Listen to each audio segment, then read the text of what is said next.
come on in, pull up a chair, take a load off, and get ready to have a little bit of fun because the Daily Dope is in the air.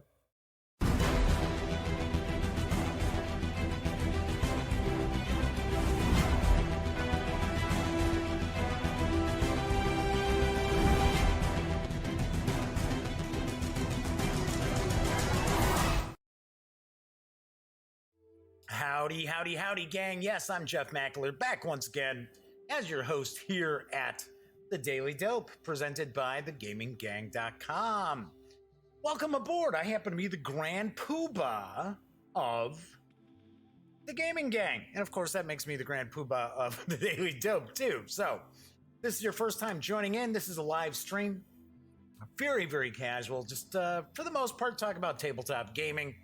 Share some unboxings, do some reviews. Today, I am actually going to be reviewing the latest adventure supplement for Dungeons & Dragons from Wizards of the Coast, and it is D&D Waterdeep, Dungeon of the Mad Mage.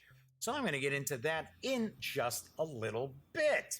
So, do want to point out, today is actually Thursday, November 29th. This is episode 206 of The Daily Dope. Pretty sweet, pretty cool.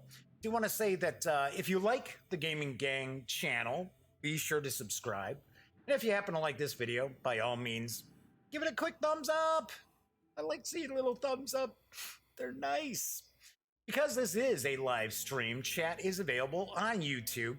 I don't show it on screen, and that kind of keeps some of the stranger commenters at bay, but I do pay attention to the chat. So if you want to say hello, or if you have a question, or maybe you want me to kind of dive into a little something more with Waterdeep, Dungeon of the Mad Mage. Boy, I'm gonna have to, shorten that up to like Mad Mage or something as I go through this, because I'm gonna get all tongue-tied over that. Anyway, if you want to see something a little closer up, or have me kind of talk in a little more detail about it, by all means, chime in chat and I will respond. All right, so I got a little bit of news today. Not a ton, just a little. A lot of companies are, out in Philadelphia for PAX Unplugged. Honestly, I wish I could be out there. Of course, I had press invite again this year, and can't fit it in the budget. Honestly, I have no budget, period. I'm lucky if I'm able to get out to Origins and Gen Con every year. So, anywho, but so I think the news is a little skimpier than usual, but I do have some pretty cool news pieces. So, do want to point out, I know there are some viewers out there who do not like the daily tabletop gaming news, so if that is the case, take a look in the show notes. There are time codes you can skip right on past. So, let's get on into it. I've got 3 news pieces, and first off, Ares Games is pre-releasing Battlestar Galactica Starship Battles at PAX Unplugged this week. But don't despair, because if you're like me and not hitting that con, it will be hitting stores in December. I've got the dope. Settle on in. After 4,571 days, the Cylon War ended with a sudden armistice. Peace lasted 40 years. But now the Cylons are back, as fierce and combative as ever. They want to exterminate what remains of mankind. They have a plan. The 12 colonies are wasted and in ruins, but the colonial fleet is there to face Cylon spaceships and protect what is left of mankind. In Battlestar Galactica Starship Battles, players take control of colonial and Cylon spaceships and face each other in furious dogfights and daring missions. The innovative game system features easy-to-learn rules, a unique set of maneuver cards for each spaceship, and 2 exclusive devices, the control panel and the rotating miniature base. You'll be able to relive on your tabletop the exciting combat sequences from the TV series just a few minutes after opening the box. Battlestar Galactica Starship Battles is a combat miniatures game based on the Battlestar Galactica television series, including both the classical and reimagined settings. Sweet. This starter set does include 4 beautifully ready-to-play miniatures, 2 Colonial Vipers Mark II, including Apollo's Viper and his pilot card, and 2 Cylon Raiders, along with their special control panels, playing bases, and maneuver decks. Also included are combat rulers, spaceship cards, pilot cards, talent and flaw cards, asteroid and planetoid templates, and everything else you need to play, except for a table to put all of that stuff on.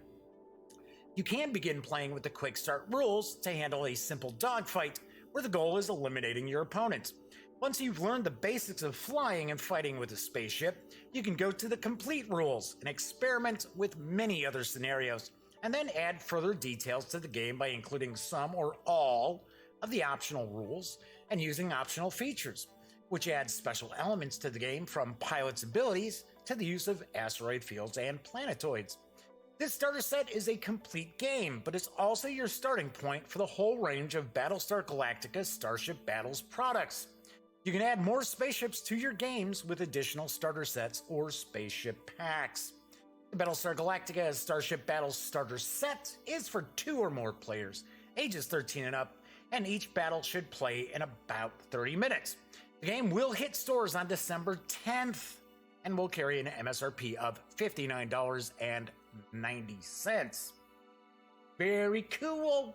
So as far as I understand, Ares Games hit modified, well, actually, I believe they really revamped their Wings of Glory rules system to take on Battlestar Galactica. Now, what I'm curious about is, as time goes on, as far as both television series, you had the Vipers and you had the Cylon Raiders, that you didn't have a lot of other starfighters, right? So I'm kind of curious. I'm wondering if at some point we will see almost, I don't want to compare Ares to Fantasy Flight Games, but I'm kind of curious if we'll see like a bigger fleet action sort of game, because then you're looking at actually introducing a lot of different ships, including the battle stars too. But of course, I'm getting way ahead of myself, and I do want to point out that I have it from a good source over at Ares Games that I will be sharing this game. We will get to take a peek at it, and I will get to review it, because this is something that looks really cool. Now, I do want to point out, there were a lot of images that are floating around out there showing the size of these ships. I have not used any of these because they come from individuals who have taken photographs, right, of different prototypes and stuff like that. If you're curious about the size of these, they are comparable to the size of the X-Wing fighters and other like A-Wings and things like that from Fantasy Flight Games X-Wing miniatures games. So good size, pretty good size on these. And one thing I have noticed, now let's see if we'll get this image to go back again. The Cylon Raiders look like they could use maybe a little bit of a black wash, kind of make things stand out a little bit. Because if you compare them to the pictures we've seen, they look a little bland. So I don't know. I don't know if maybe that's just kind of like a prototype box shot. I can't tell you. But this is pretty cool. So we will be seeing this come December 10th. Hopefully, I will have my hands on it prior to it releasing in stores. Okay, so I am talking about Waterdeep Dungeon of the Mad Mage today. The other big Dungeons & Dragons release recently was the Guildmaster's Guide to Ravnica, which I'm reviewing next week. But WizKids has released their miniatures, their D&D Icons of the Realms for Guildmaster's Guide to Ravnica. They are pre-painted minis, and I've got the dope. Ravnica's vast worldwide cityscape is a patchwork of grand halls, decrepit slums, and ancient ruins, with layer upon layer of stonework and guild maneuverings. This set of collectible figures is perfectly suited to represent the machinations of characters and creatures found in the forthcoming Icons of the Realms Guildmaster's Guide to Ravnica. It's not forthcoming, it's here. Guildmaster's Guide to Ravnica contains entirely new pre-painted miniatures like the Death Pact Angel and the implacable Gruul Anarch. The Ravnican Guildmasters themselves make an appearance, including the mysterious Lazov and the benevolent Tristani. This set also includes several fan-favorite creatures such as Boros Reckoner and the Nightvale Spectre. Collect all 44 figures from the Guildmaster's Guide to Ravnica, the newest set of randomly sorted monsters and heroes in our exciting line of D&D miniatures, Icons of the Realms. Icons of the Realms Guildmaster's Guide to Ravnica fantasy miniatures come in 2 product configurations. Really, in my opinion, I think it's 3, but you've got the standard booster and the standard booster 8-count brick. You've got the standard boosters will contain 4 figures total, 1 large, 3 medium, or 3 small figures. Hey, Brad's popping in. Definitely better than using dice or pawns like in the old days. Yeah, you know what? I'm not a miniatures guy when I play I'm not a miniatures guy when I play miniatures. Slap. I'm not a miniatures guy when I play role-playing games. I am more theater of the mind. Personally, I find a lot of people who have miniatures, if you have a miniature, I can see having a mini to kind of focus yourself if it's supposed to be your character. But usually I find miniatures tend to be a distraction for a lot of players. It's just my opinion, just tossing that out there. Anyway, so there are also 2 companion starter sets. That's why I was saying there's kind of a three different items, not 2 configurations. So there's these 2 companion starter sets, which will each contain 5 miniatures, totaling 10 figures, or effectively 1 for each guild. The boosters carry an MSRP of $15.99. Bricks are $129.92, and the companion starters with those 5 miniatures each are $24.99. Pretty sweet. I always like the WizKids pre-painted minis. I mean, I love miniatures. Don't get me wrong. I'm just not a guy who uses miniatures in role-playing games. I play tons of miniatures games, and I wish I had time to paint miniatures. Don't. I have barely enough time for other things. So, but I have to say that these are pretty good. I have seen some of them up close. Obviously, I have not seen these. I have actually never received anything from WizKids to review, so I can't tell you how they hold up, right? I mean, I can't tell you if they're like soft plastic and they bend easy or anything like that. I don't think so. But I gotta say, I like the sculpts. And for being pre-paints, they're pretty nice. I would just maybe do a little bit of a wash, maybe a little dry brush on some of them to really make some of the details pop. But other than that, pretty sweet. All right, my final news piece.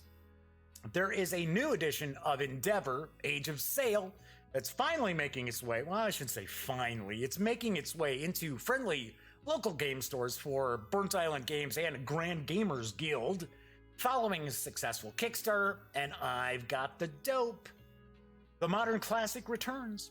Did you miss your chance to play it when the original edition was available? Yeah. Did you play a friend's copy and can't understand why it ever went out of print?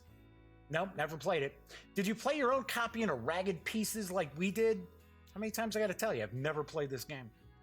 Whichever one of those is true, or if this is your first look at the game, welcome to Endeavor Age of Sail. It's a dream come true for us to bring this game from Jarrett Gray and Carl D. Visser back to gamers everywhere. Endeavor Age of Sail is a strategy board game set in the historic Age of Sail. Keeping in mind, it's Age of Sail, not necessarily the golden age of piracy. Starting out in the crowded hub of Europe, you must struggle to dominate at home while sending ships to the closed regions of the world, and be ready to seize control when they open up. You compete to grow the most successful empire through a smooth combination of area control, capture key cities and the routes that join them, resource collection, get the assets to build your empire building, construct the buildings to power your strategy, action management, use your population and trade tokens wisely. The alien gameplay is driven by 5 different actions: occupy, ship, draw, attack, and payment, and 3 different attributes: industry, wealth, culture, influence, and glory. The way you build, combine, and manage. Mansion? Jeez, Jeff. It's English, man. I'm reading English, right? Yikes. Hey, what can I tell you? It's a live show, right? What you build, combine, and manage those elements creates your empire. Your challenge will be to navigate the maps of the world as they unfold and write the history books so that the Age of Sail describes your victory. Endeavor Age of Sail is for 2 to 5 players, ages 13 and up, plays in 60 to 90 minutes, and does carry an MSRP of $70. I gotta say, this looks mighty interesting. And as I pointed out, I've never played Endeavor. Never had played Endeavor, but this looks pretty sweet. One thing I do want to point out too is that it's a dual-sided board. So with like 5 players, you'll play on. I think it's like 4 or 5 players you play on with one side, and if it's like 2 to 3 players, you play the other side. So that's pretty sweet. I like games that'll kind of scale like that. Something else I do want to point out is that Burnt Island Games is going to have a really interesting looking game. Well, there's all that's available right now. I shouldn't say looking. It sounds interesting. Coming to Kickstarter in February, and it's called The Hall of the Mountain King. And I guess the players play like trolls. So, and it sounds interesting. Sounds pretty neat. All that's available is the box art. So, and plus it's coming to Kickstarter in February. You know, I mean, I'm not going to do a news piece about it now. But yeah, Endeavor Age of Sail looks pretty sweet, pretty nice. All right, so that is it for today's news. Pretty quick on the news front today. So before I jump into my review of Waterdeep Dungeon of the Mad Mage, I do want to point out what's coming up on tomorrow's show. Tomorrow's show is going to be kind of odd. I mean, not the actual show itself, but it's going to be a little weird. Oh, by the way, now that I'm out of news, hey, hi, Brent. First, stopping in if you're still watching. Usually I try not to like interrupt the news too much because then I'll just forget where the hell I was and doing the teleprompter zipping past. But I was going to say tomorrow I have to go house sit. Well, it's like pet sit for my brother. So they're heading up to Michigan. So I am going to be watching the dogs, the cats, the lizards, the bird, the fish. Am I missing something? No, I think that's everything. I think that's all. Oh, the tortoise. Almost forgot the tortoise. Almost forgot Tank the tortoise. Sorry, Tank. Sorry. I will make sure I don't forget you and make sure you're fed because for some reason people seem to forget to feed Tank. Just because he can go a week without eating doesn't mean you don't feed a pet for a week. Right? Anyway, so I have to do some house sitting tomorrow throughout Monday. So what I might end up doing, I might do tomorrow's show early when I get back from my cardiovascular rehab, which is about 3:30. So I may do the show around maybe 4:30, and that way I can get over by my brother's around 6-ish. Because as far as I understand, they're leaving in the morning to go up to Michigan. So I don't want the dogs to be stuck having to, waiting to go out for, hours upon hours. So, yeah, I'm probably going to be doing it early. So just if you follow on Twitter and you want to catch tomorrow's show live, just keep an eye out. Otherwise, like most people, just catch the show afterwards. But I am going to be taking a first look at unboxing Mystic Veil from my good friends over at AEG. Yes, I know. I showed off different expansions and stuff like that. In fact, can you see it? No, it's over there. The Twilight Garden expansion's right there. But finally got the core game. So I am going to unbox and take a look at the core game. So that's on tomorrow's show. Next week, I'm not sure what I've got cooking. I've got, there's supposed to be some pretty interesting stuff on its way. I can put together some more reviews, but holding off on that. But I do have something for Monday. Hey, more AEG action, right? So let's get rid of some of that glare, right? There we go. That's better. So I'm going to unbox and take a look at Scorpius Freighter. Now, John Zinzer and Todd Rowland both were really talking this up at Origins as well as Gen Con.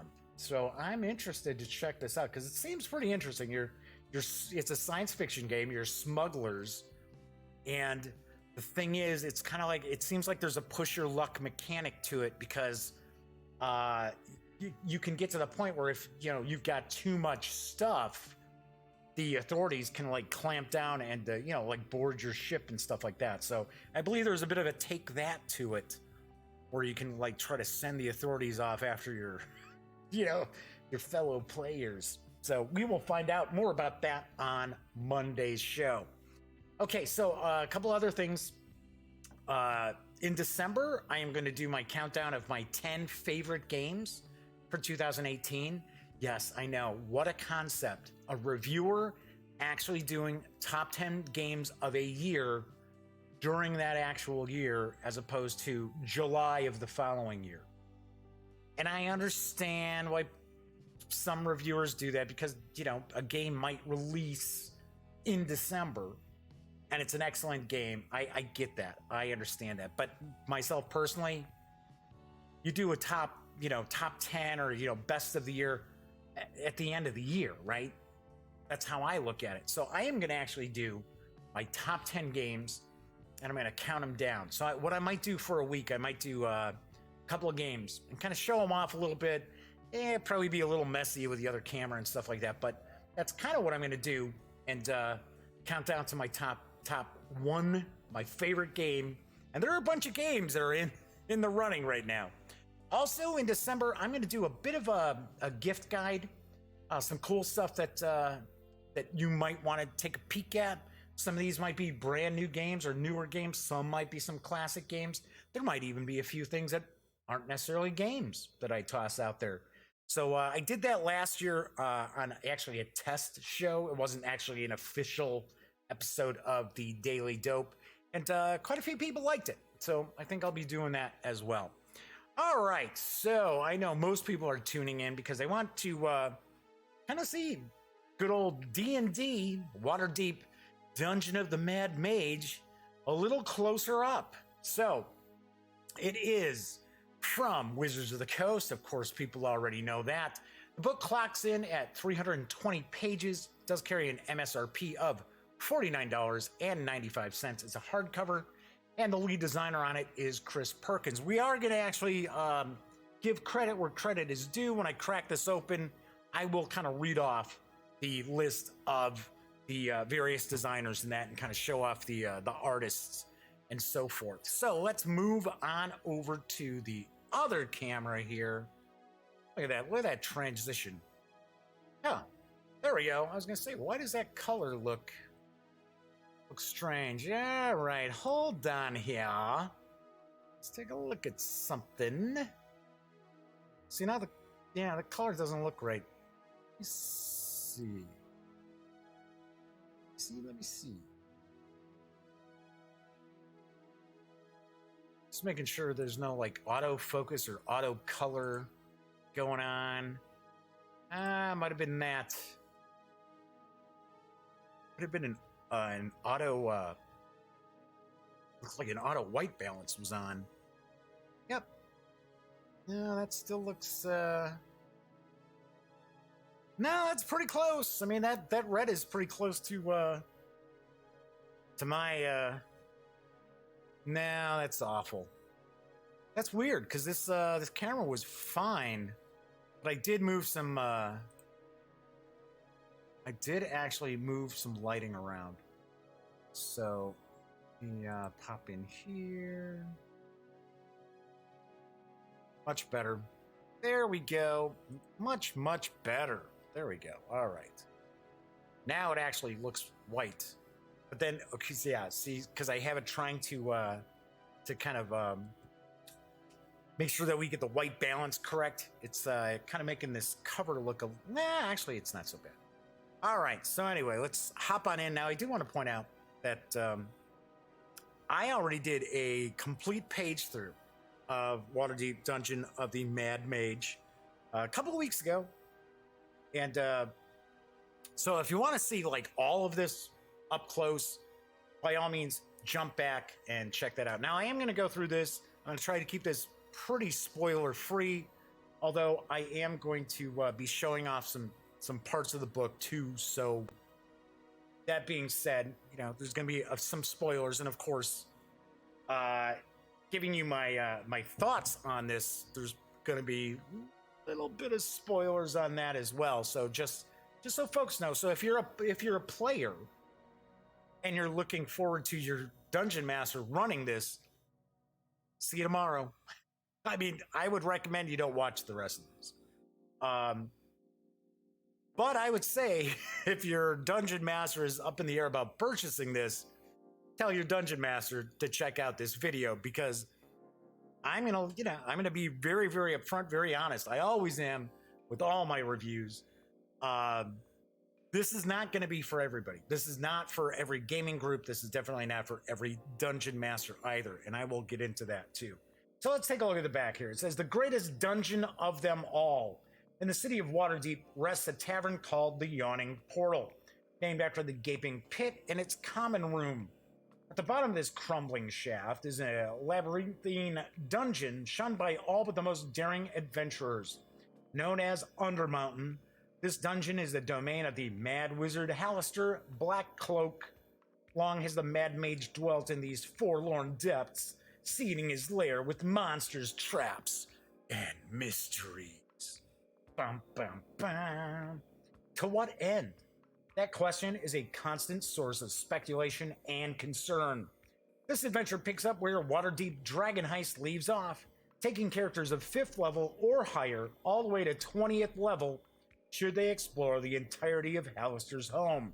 23 levels of Undermountain are detailed herein, along with the subterranean refuge of Skullport. Treasures and secrets abound, but tread with care. All right, pop it on in. Grab a quick sip here. It's awfully dry again in the Duct Tape Studios. And I got the kitties down here, but Pinky's sacked out, so hopefully we don't hear her caterwauling. And Smokey was already on my lap, so she got her lap time in. So she's sacked out over off camera too. So, all right, so popping on in. Let's move this on over. So this, I'm going to point out that the binding is showing here. I think this is pretty much a lot of the releases have this. A little bit of the binding showing through, but it's just early on. It's like the first couple of pages. Then the rest of the way, it's fine. But I did notice that. So, hey, I look at it this way. It's a review copy, right? I'm not complaining. So we go through. We got a dungeon key. This is something that the dungeon master is going to want to make sure they've got handy. I would probably recommend scan this or take a photo of it and print it out, because dungeon masters are going to utilize this dungeon key quite a bit. So we got the Undermountain overview. So for those out there who are fairly new to Dungeons and Dragons, or let's say that 5th edition is their first foray into Dungeons and Dragons, or maybe even role-playing, Undermountain has been around for quite a while, and so has the character of Hallister Blackcloak. In fact, he dies in the, I think it was the 4th edition Undermountain adventure. I think he dies. So I know some folks are probably wondering, how is he alive in this? Well, 5th edition is supposed to take place quite a few years after 4th. I think there's like a time jump. And I guess the story is that the Undermountain just keeps like reviving him, right? Reincarnating him, bringing him back from the dead. So, so if there's some folks out there kind of like, why is the Mad Mage back? That is pretty much the official, that's the official word from WotC, is that the Undermountain keeps bringing him back. Okay, so there has, I should say, been some form of a big Undermountain mega dungeon since 2nd edition D&D. So there was an Undermountain adventure. I want to say it's a box set. I'm pretty sure it's a box set, which was for 2nd edition Um, there's another adventure mega dungeon for 3rd edition. Pretty positive there's a 4th edition that's a mega dungeon. I do know that there is an Under Mountain adventure. So, having said that, this isn't as if like this has all been recycled, but I'm just saying this is a return to a I don't want to say well worn, but probably a welcome return for longtime Dungeons and Dragons players to Undermountain. So get some information about running the adventure. We talk about the different levels of the Undermountain, as well as what character level the characters should be. It's some bonus XP award information. We get the dungeon history. We get some adventure hooks. We're going to have some quests, how you bring the characters in. Talking about the Yawning Portal. Now, one thing I do want to point out is on the back of the book, it talks about how, oh, well, you know, this picks up where Waterdeep Dragon Heist leaves off. Not necessarily, right? This isn't presented as if you just segue right from Dragon Heist into Mad Mage. I'm gonna call this Mad Mage for short. It's not built that way. It's not put together that way. It's not as if, oh yeah, well, like if I jump back, go old school again, right? So if you have G1, well, G1, which is the setting of the Hill Giant Chief, that segues into G2, right? With the Frost Giants. That's not how these two adventures work. Now, granted, the Yawning Portal does play a bit of a role in Dragon Heist, so that's why the Yawning Portal is included in this. Plus, the actual entrance to Undermountain is in the Yawning Portal, so it's a well in the center of the common room of the Yawning Portal, which is like a pub that actually in Dragon Heist a troll climbs up out of while people are just sitting there, you know, celebrating and, you know, kicking back, drinking, and all of a sudden a troll, and why, if I remember, it's like some sturges come flying up too. So we got some adventure hooks, so we got different quests. So we got some different quests here to hook players in at the start, like at 5th level. There are some other quests as well for later on. One thing that I do want to point out, if players aren't familiar with the concept of a mega dungeon is essentially a campaign that all will take place in a dungeon or dungeon-ish area. That is kind of unusual for 5th edition. This is really the first time that Wizards of the Coast has put together a mega dungeon for 5th edition. So right off the bat, I got to point out that mega dungeons aren't necessarily for everybody. They just aren't, because you're going to spend all your time, for the most part, adventuring in a dungeon. And it's just various multiple levels. There's 23 levels to this dungeon. It talks a little bit about some of the features. There's a little bit of a little tweak for some of the magic, simply because of Hallister. There's a bit of a sandbox element to this, because you have different goals for the Mad Mage, and for you to choose from, and they can change at any time. It's completely up to you what kind of goals you want Hallister to have, and you have to keep in mind he's insane, so it could change. You can create your own if you want. Okay, here's one of the interesting things, and a little spoilerish, right? If the players go through this entire campaign, they may not necessarily confront the Mad Mage. They don't have to. It's just floating that on out there. Okay, so we start off with the different levels. So the basic layout of the adventure itself is, it's going to talk about, okay, each of the different levels. It's going to talk about, okay, so who or what lives on this dungeon level. It's going to go into, it's going to show you maps. It's going to talk about wandering monsters. Now, there are no wandering monster charts. I know that's going to throw some people off. There are no wandering monster charts, but there is information about, well, you know, if you want to throw wandering monsters in, then this is probably what's the best fit for this particular level of the dungeon. Now, one thing I do want to point out, mega dungeons are very old school. And this is another reason what might throw some folks off as far as playing it as well as running it. Old school D&D is a lot different. Old school role-playing period, OSR games, I should say, are very different. And I've said it before, I said it leading up to reviewing this today.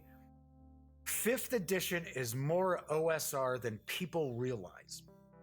There is more rulings rather than rules in 5th edition. That being said, 5th edition doesn't tend to be very, what's the word I want to use? 5th edition isn't necessarily a meat grinder for the players. Not that games should be meat grinders. I'm just saying combat in OSR fantasy tends to be much more deadly, and player characters get killed.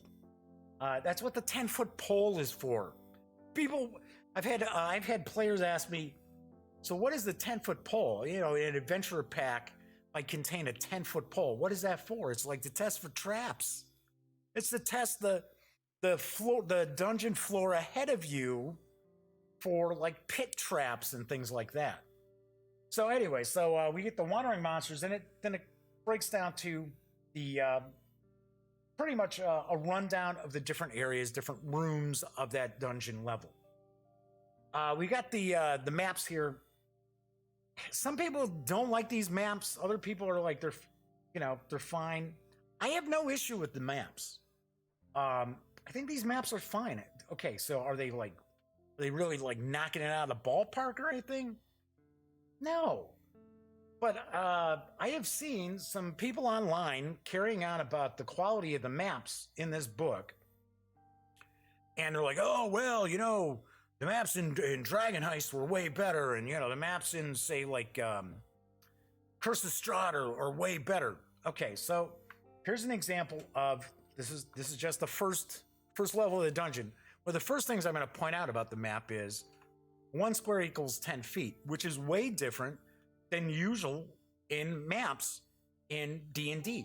Usually the maps in D&D, 1 square equals 5 feet, not 10. So right off the bat, the scale of this is so much larger. It's twice the scale, right? So I can understand that. So here, first of all, so here's, excuse me, here's Dragon Heist. Here is one of the maps from Dragon Heist. There's that huge a difference between these? I mean, now granted, this is just an example of one of the maps, but there you go. There's another map. There's the map of the submarine.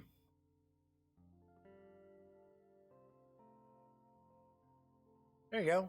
Map of the ships. I don't see a huge difference. In fact, to be honest with you, I see a little bit more detail on this map than I do on these other maps. So people are like comparing the map style in Mad Mage to the stuff that's in Dragon Heist and saying, wow, it's just so much inferior.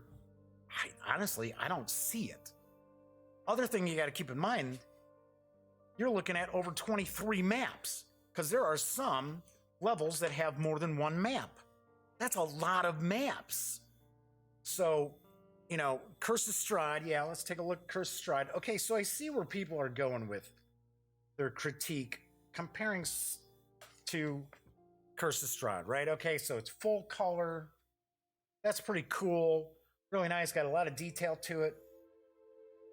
But once again, looking at a much smaller scale, and you don't have tons and tons of maps in this book. There are no 23 maps in this adventure. So yes, of course, Wizards of the Coast could go a little more out with having something a little flashier as far as the maps that were in Curse of Strahd. So yeah, okay, so I get it. The maps in Curse of Strahd are a little more attractive. Point is, you don't necessarily need something to be gorgeous to be running it. You need something that's serviceable that you can look at and you can understand. And as far as like putting these maps like in a 3D style or anything like that, that'd have been an utter disaster. So like I said, I know some people are kind of complaining about the maps and that. I don't see a big problem with this. But then again, you got to remember, I come from the days when you had a module, you had a paper insert for the module, right, with the adventure, and then you had kind of basically a cardstock cover that was separate from the module, and on each side you had maps for the dungeon or whatever you had in a blue that couldn't be photocopied. So, and they weren't all that beautiful. So maybe that's why I'm not getting worked up and bent out of shape about these maps. All right. So anyway, as you go through, I am also going to point out that there are no read aloud boxes anywhere through here. No read along boxes whatsoever. Some people are going to hate that. I will tell you right off the bat that Mad Mage is going to require way more prep time than just about anything I've encountered for 5th edition from Wizards of the Coast. There's no doubt about that. From the point of they're going to have to basically kind of memorize each level as they play, right? I mean, we're talking 23 levels. If players in a campaign were to go through all 23 levels, that is a lot of gaming material. It's going to take tons and tons of game sessions. So for your dungeon master to kind of memorize one level at a time as you play isn't asking a ton, but it isn't as if this is the most intuitively put together book. Now, granted, some stuff will be bolded. So for an example, Hall of Three Lords, we see statues in bold, bones and broken staff in bold. Actually, that's the magic staff is kind of odd in this room anyway. So you'll see bolded where it's kind of like, okay, well, these are like what the players are gonna see kind of right off the bat, or important things for the dungeon master to be aware of in this area. Now some people are gonna be like, okay, but it's still kind of a wall of text. A lot of times when in a lot of the more modern mega dungeons, you'll see where it's a lot of bullet points as opposed to a wall of text. Because a lot of times, especially like OSR games, there are dungeon masters just kind of pick it up and play. They'll pick up a book and start playing. They might read through it a little bit and start going to town. You're not going to be able to do that with this. You are not going to be able to just pick up the book and start running stuff right off the top of your head and just saying, okay, well, whenever the players get to this area here, I can just read what it says. No, that's not going to happen. So there is going to be quite a bit of prep time that's required for the dungeon masters. Another thing about mega dungeons I want to point out, and Mad Mage is a prime example of it. Vast majority of mega dungeons do not have like an overarching theme to them. Now, there's a little bit with Hallister. There are some aspects to this dungeon that you can kind of toss in on different levels that Hallister's presence, Hallister's kind of, keeping an eye on what you're doing. Of course, the players aren't going to know that, but there isn't really a big overarching theme to the entire dungeon. But like I said, that is not unusual for mega dungeons because there's so many levels. You could put together a 3-level dungeon and tie it all together pretty well. You start putting together, 15, 20, or in this case, 23 levels to the dungeon. It's going to be awfully difficult to tie all of them together. That said, there's a lot of cool stuff going on in these different levels. Another aspect of Mad Mage that I want to point out is, once again, I'm talking about how this is old school. If the players approach this adventure with the mindset of killing everything that moves, right? They are not going to last long. And that is, once again, another odd to OSR, or old school role-playing games, whereas the characters will encounter monsters and situations and things like that if they just approach it head on, like, a hammer to a nail, well, they're going to end up being the nail, not the hammer. So actually, I like that. Now, some players won't. Some players do not like that aspect. Some players like the fact that it's, that there's like an epic, heroic kind of style to many of the Dungeons and Dragons adventures, and that they're not just, the average Joes or average adventuring group throughout. But personally, I like that. I like that aspect. So I thought that was pretty cool as far as this goes. Like I said, there's just a lot of old school stuff going on with this adventure here. Moving right along, a few other things that I should point out is some of the stuff the Dungeon Master has to not necessarily populate it, but the Dungeon Master is going to have to really flesh a lot of stuff out here. Even though we've got all the different areas and things like that, to me, it still feels a little skeletal, I guess is the word I would use, that you can hang a lot more stuff onto than what's in here. And I got to be honest, though, this, to my knowledge, this is the longest page-wise. This is the highest page count, I believe, for a 5th edition adventure, I think. I know the other ones that I don't have every adventure for 5th edition, I have to point out. I think I'm missing 2, if I remember right. But the other ones that I've got, no, I don't believe that there is a longer adventure than this. A few other things to point out. Because this is a mega dungeon, personally, I can't see a group of players and a dungeon master doing this all, right? Just doing it all as one big campaign where it's, okay, well, we just finished off level 11 on to level 12. Now, of course, with mega dungeons, you have to make your way back up to the surface, obviously enough, to restock supplies. There is a town, back to it here, it's back here in the appendix, of Skullport, right here, that is actually in Undermountain.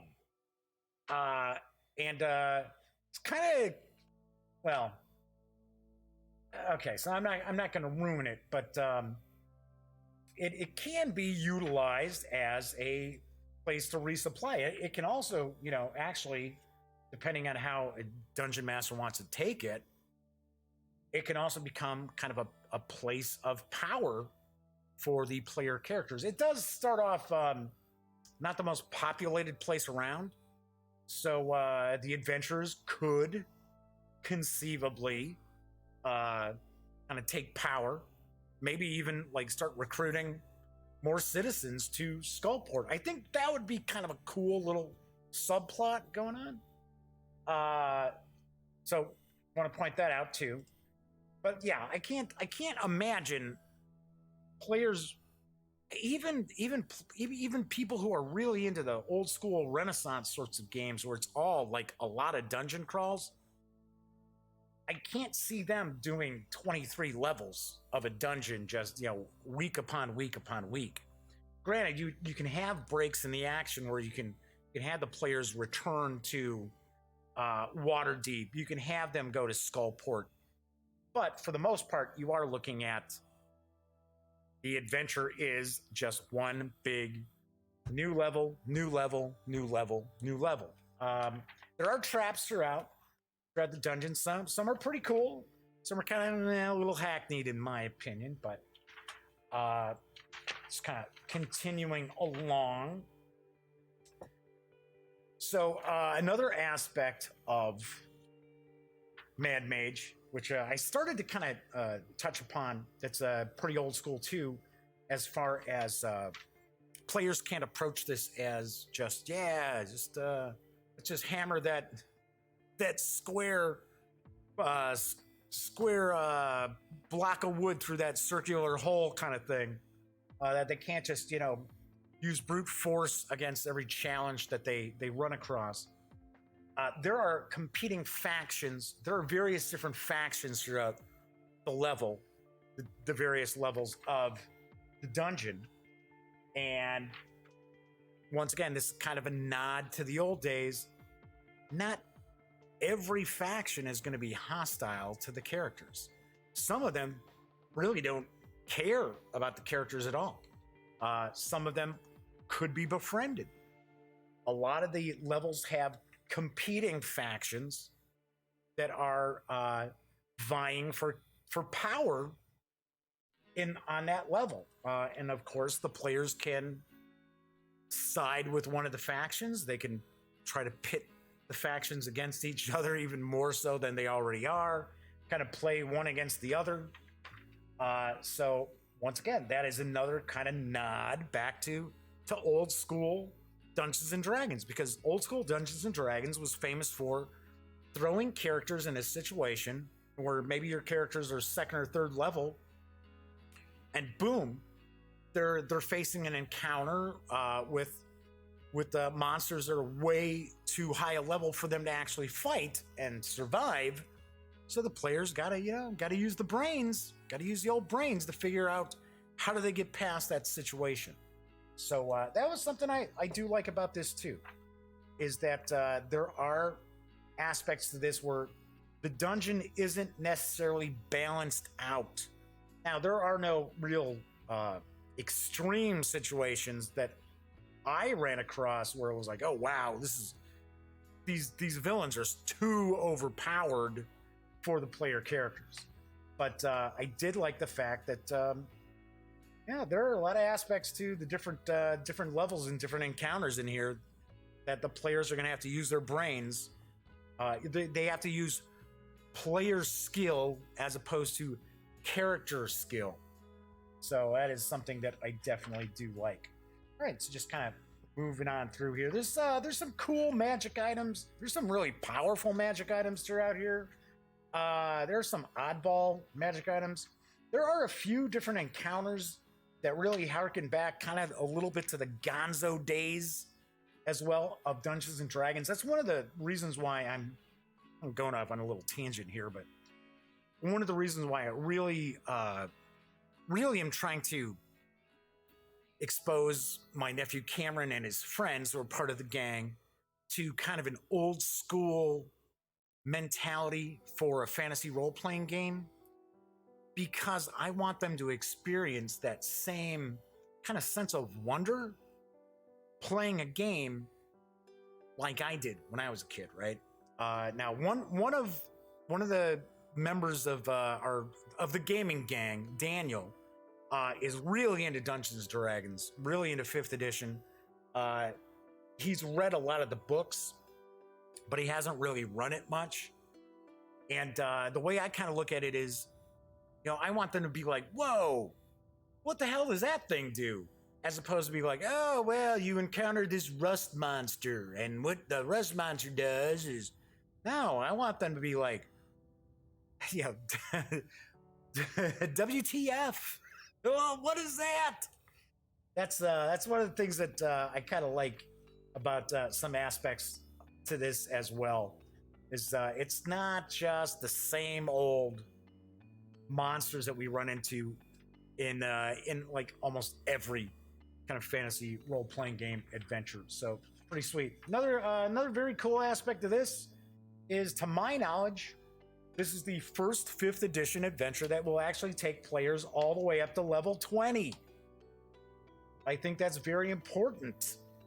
Because, I mean, maybe I'm wrong, but I'm pretty sure this is the first time that we've had an adventure that conceivably can see your player characters go all the way through and make it to 20th level.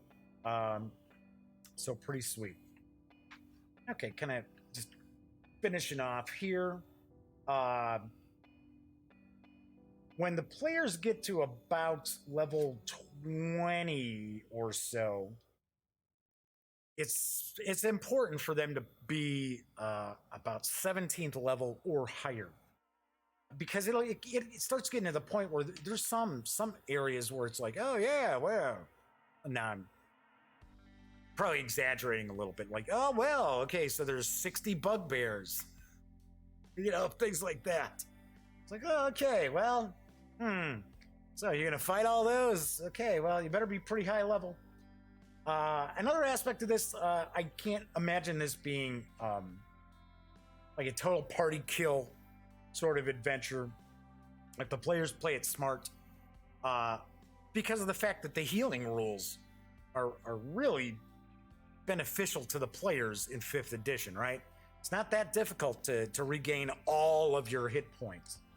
All right, so just kind of flipping on through here. Then we get down to, and of course, once we start getting down into the very low levels, start going after some really seriously big baddies.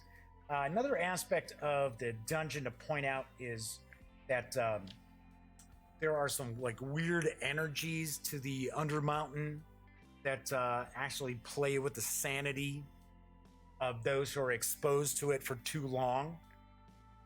You can utilize that in your game if you want. You don't necessarily have to. So, all right. So there you go. Just kind of flip on through a few more, and then we get to the last one, Mad Wizard's Lair. This is the 23rd level.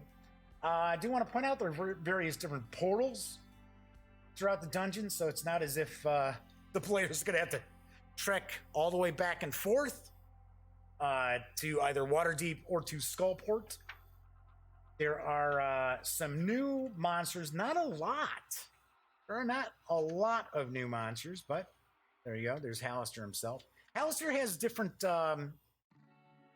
apprentices that are pretty interesting in this as well.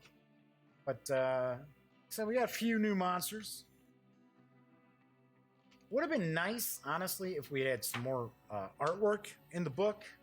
Not just with the monsters themselves, but throughout the book. Pretty much for the most part, every level gets a piece of art like this. Now, granted, I'm not saying that we should have had like tons and tons, like a bunch of full page or 2-page spreads and things like that, because it's already 320 pages. We don't want to get crazy here, but I would have liked to have seen a little bit more of the a little more artwork. Then we've got some Elder Runes. They have different aspects. There's some boon and banes. Then there's a deck of secrets that you can photocopy or scan these and print these out. Obviously enough, you're not gonna cut these out of the book. Hey, although back in the 70s, that would not have been something that would stop anybody. They'd be like, yeah, sure, snip that on out.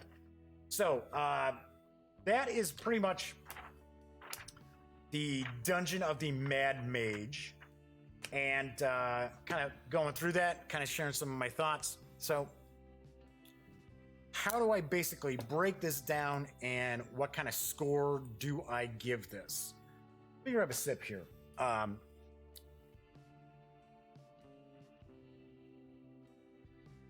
As I started off, when I started looking at the book here on today's show, sharing it with you, I had pointed out some people are going to really like this, some people are not. And the reason behind it is, first of all, it is really a throwback to old school Dungeons and Dragons. Yes, sure, it utilizes the 5th edition rules, but it is really a callback to some of the, classic adventures from earlier editions of D&D. That being said, some people don't like that kind of style, right? They want more, kind of like epic hero sorts of things, whereas this dungeon itself, this mega dungeon, does kind of looks at the players as they're just another group of adventurers. There's been a lot of adventurers who have tried to go through the entire Undermountain in the past. What makes these guys different? Now, of course, your players are going to be what makes this group different, right? It's, they're not just some piss ants, but there's not that big epic, wow, we're changing the world here kind of aspect to this. So some people may not be real thrilled with that. Now, on the other hand, those players who like that old school, where it's like, we're creeping along, we're okay. So we're, I'm checking out, see if there's any, obvious seams in the wall for secret passages, or we're pouring water out to see if the water collects to see if there's some sort of a trap here, or we're checking to feel if there's like air blowing through cracks, and they're gonna dig this. They're gonna dig that old school dungeon delve that has been missing from 5th edition. Dungeon Masters, I would definitely not recommend this for a brand new DM or someone who's a fairly novice Dungeon Master whatsoever. There's going to be way too much prep involved. Especially seeing that there's some stuff that you kind of have to kind of flesh out a little bit more. There are no, as I mentioned before, there are no read aloud passages anywhere in the book. So it means that you've got to read each level, and you should actually read through the entire book first to kind of have an overall understanding of what's going on before even kind of jumping in and try to start off even on, the first level of the dungeon. So yeah, definitely I would not recommend this for a brand new dungeon master or a novice DM. You gotta have some experience under your belt, and you have to be willing to invest a good amount of prep time to be able to run this. So that being said, I like it. I mean, to me, it really does harken back to old adventures. So I am used to, as a game master, regardless of what game, I am used to actually having to flesh things out. I am not the sort of gamer who has really played many systems where it was like I had read aloud paragraphs or big walls of text that I had to go through. So that doesn't bother me. The whole preparation does not bother me whatsoever.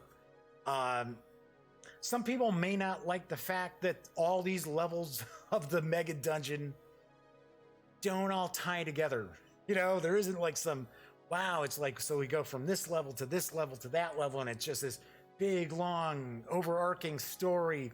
No, that doesn't exist. But that being said, many of the levels actually have cool stories going on within that level. And I also like the fact that you've got competing factions. You've got different factions who aren't necessarily hostile to the players. The various different levels of the Dungeon of the Mad Mage do require the players to think as opposed to just rolling dice. Overall, me personally, I like it. I don't think it's great. I don't think the book has been put together as intuitively as it could be. I think it could have been it had a bunch of editors, so I don't know what the deal is, but I do think it could have been presented easier for the dungeon master to run. I'm not expecting it to just be like, wow, I could crack this open and just go to a page and just, I just need to read this. I can read this as the players are doing stuff, and we can just, go along. That's not how I game master anyway.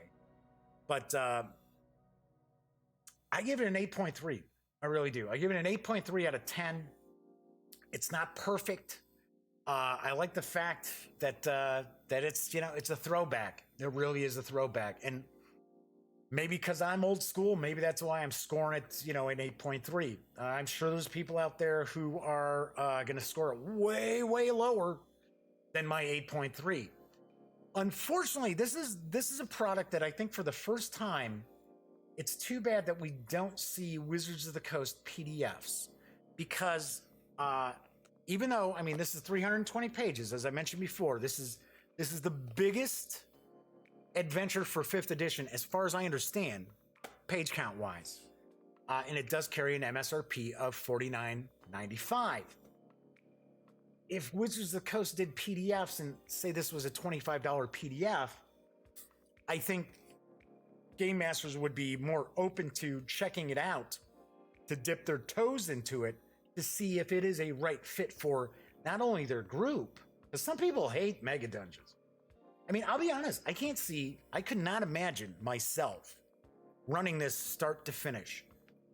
I just can't see it. I personally, not only do I think the players would lose steam, I would probably lose some steam. That being said, that doesn't mean that you couldn't be stealing different levels out of this, just kind of cherry picking some cool stuff for standalone dungeons, and maybe make the Undermountain a little shorter, right? Not as many levels. Or you could actually run it where the players tackle a few different levels and then they go do something else, go off on some other adventure, and then they come back to Waterdeep and they delve further down into the dungeon of the Mad Mage. That I could see very easily as well. So anyway, as I was saying, I know some people are going to despise this because it's just not for them. And it's too bad that we don't have PDFs available, as opposed to spending $50 to find out, wow, I don't like this. A dungeon master could, have his friends, part of the group, kick in, a couple of bucks, get the PDF, and say, okay, well, maybe it's not for me, but there's a lot of stuff I can use from it. That being said, there's plenty of stuff that can be cannibalized out of this hardcover for a lot of different dungeons, just kind of standalone stuff too. So I like it. I thought it's pretty cool. Like I said, it's not great. It's not, certainly not my favorite of the 5th edition adventures. I still think Tomb of Annihilation is awesome. That is my favorite to this point, but it's certainly way better than some of the first. Like I know I pick on it all the time, but Horde of the Dragon Queen. But yeah, pretty decent. I would certainly say for a vast majority of Dungeon Masters, it's definitely worth picking up an 8.3 out of 10.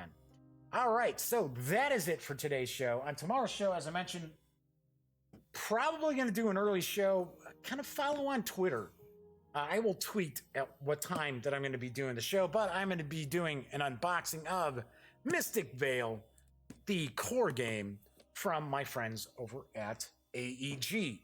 Okay, so as I like to say, when you aren't watching videos on the Gaming Gang channel here at YouTube, be sure to visit thegaminggang.com for all the latest in gaming news, reviews, comics, movies, TV. By now, you know the drill. Get your geek on at thegaminggang.com.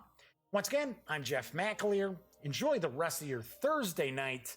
I will be back tomorrow, and thank you very much for watching.